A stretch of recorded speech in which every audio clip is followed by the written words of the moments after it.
हाँ समय लगता है। चाहे दरखास्त मतलब इनका तारीख लग जाती है, उसके बाद में देखा जाता है। अरे बाद में विचार किया, विचार हम करो ना। हाँ ठीक बात है। ठीक ठीक। तो दरखास्त पड़ रही है, हम नहीं कह रहे हैं कि अभी तो आप दे दो। परिवार में तो संसार में कोई नहीं, माँ बाप। इनका एक कहना और है ना कि वो व्यक्ति माफ़ी के लिए जब बात करा, साहब के पास भी फ़ोन आया। अब ये तो साहब जानते हैं कि माफ़ी होगी या नहीं होगी, है ना। अब माफी कहाँ होगी वाली माफी नहीं होने वाली है। किसकी साहब? माफी तो खत्म हो गई। नितिन की। नितिन की। अब ये उनसे इन्होंने इतनी उनका समर्थन किया, इनको जब नॉलेज नहीं थी कल्पना साहब को, और अन्य भक्त थे, हम लोगों ने भी बताया, ये हमको भी बहुत बोले ये, क्योंकि इनको नॉलेज नहीं थी।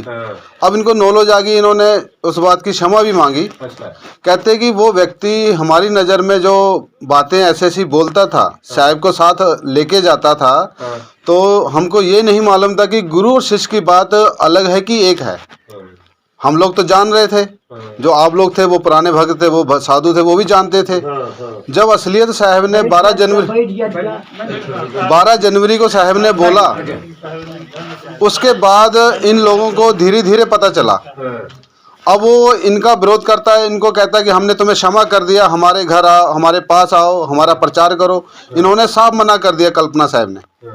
अब ये कहती है कि हम साहब के पास आए हैं, इसीलिए आए हैं कि नितिन यहाँ पे धेरी पे हमारे आश्रम पे नहीं आना चाहिए।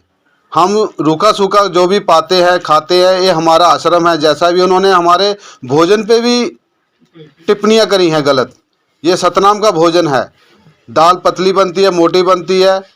जो प्रसाद मिलता है हमारे यहाँ, फैसिलिटी नहीं तुम्हें दिखती है। अब तुम यहाँ से सब कुछ नितिन लेकर गया और यहीं की आश्रम की बुराई किया, चारों गद्दियों की, बढ़िया से लेके जो हमारी दूसरी अन्य 2 गद्दियाँ हैं, तो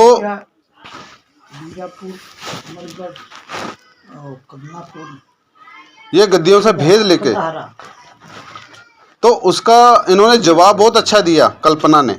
अब उसको लग रही है मिर्चें, वे हम साहब के पास जाएंगे, जैसे पहले हम थे वैसे हो जाएंगे। अब वो मुश्किल हो गया। और कुछ लोग है ना, उनके जो शिष्य हैं, यहाँ पे भी 2-3 मूर्ति आए हैं उनके। हम कहते हैं कि आप, साहब ने बोला है चंडीगढ़, बम्बाला, राजस्थान तक भी गए साहब, बालमुकुंद साथ में थे, ये भी सच्चाई जानते हैं कि जो नितिन को चाहता है वो नितिन के पास चला जाए। हमारी तरफ से 100% छूट है। साहब ने ये पिछले साल से, रविंदर कितना अच्छा भंडारा करते हैं, 30-40 साधु बुलाते हैं। वो फ़ोन किया रविंदर को, रविंदर ने बोला अब हमारे पास तुम्हारा कोई स्थान नहीं है। राजस्थान गए, उन भक्तों के बाद नितिन ने फ़ोन करा, उन्होंने कहा हमारे लिए तुम्हारी कोई जगह नहीं है। हमारे गुरु को तुमने इतना अंट संट बोला। यहाँ के कुछ मूर्ति हैं वो बोलते हैं कि भी हमारे नितिन को तुम इतना क्यों बोलते हो। इन्होंने कल जवाब दिया होगा कल्पना ने, तो कहते हैं कि हमारे माई बाप को कोई गलत बोलेगा, बाजार में गाली देगा, तो हम चुप बैठेंगे? हम तो फिर भी गुरु की वजह से चुप बैठे हैं। एक घटना अभी घटी थी, आप सबने सुना भी होगा, अमृतसर में एक आदमी गुरुद्वारे के बीच में लांग कर गया, तलवार उठा ली, मर्यादा भंग की। उसको इतना मार मार के कड़ों से ही उसको वहीं पे जान से मार दिया। सिर्फ गुरु की क्या करा, लांग कर गया, जो बॉर्डर बना होता है जहाँ प्रकाश रखा होता है गुरु ग्रंथ साहिब का। और हम लोगों को गुरु के लिए इतना गलत बोला वो। हमारा समाज कितना शांत है, सिर्फ कल्पना ने उनको बेधड़क होकर जवाब दिया।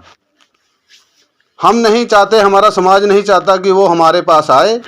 अगर दुश्मन घर में आता है वो आ सकता है, मनाही नहीं है, पर उसके लिए यहाँ पे जगह नहीं है। ये कल्पना का कहना है। अब कल्पना अपने मुखार बिंदु से जो बोलना चाहती है वो बोल सकती है। साहब बोलो, आपके मन में जो बात है। बस साहब जो आपने बोल दिया वही है कि बस आप गुरु के आगे हम क्या बोले। हमने बस यही एक बात कह दी है, उनके भगत आए दिन हमें ये कहते हैं कि उन्होंने माफ़ कर दिया, आप उनकी इतनी अच्छी प्रथा रखती हैं, आपकी वजह से इतनी भीड़ उनके साथ हो गई, उन्होंने माफ़ किया, अब आप आ जाओ, प्रचार करो, प्रचार करो। तो मैंने कहा हम प्रचार करेंगे, लेकिन हमारे जो गुरु हैं वहीं जा रहे हैं और वहीं गए हैं और वहीं का प्रचार करेंगे। बस गुरु मेरे हाथ खोल दें, बस जहाँ पे थे ये, हम उन्हें वहीं लाना चाहते हैं जहाँ से शुरू हुए थे, बस वहीं चले जाओ। अच्छे शिष्य नहीं बन पाए तो अच्छे गुरु नहीं तुम बन सकते हो, अच्छे बेटा भी नहीं बन सकते। मैं सब कहानी अब उनकी पता नहीं थी। और मैंने जो शुरुआत में बोला था, साहब मुझे माफ़ करना सब, मैंने इस वेश को लेके केवल बोला था क्योंकि हमने बहुत गीता रामायण भागवत उपनिषद बहुत पढ़ी, तो उनमें यही एक बार लिखा देखा था कि चेला था 10 साल का और गुरु था 100 साल का, और उस चेले के आगे गुरु हार गया था, ऐसा कुछ हमने पढ़ा था।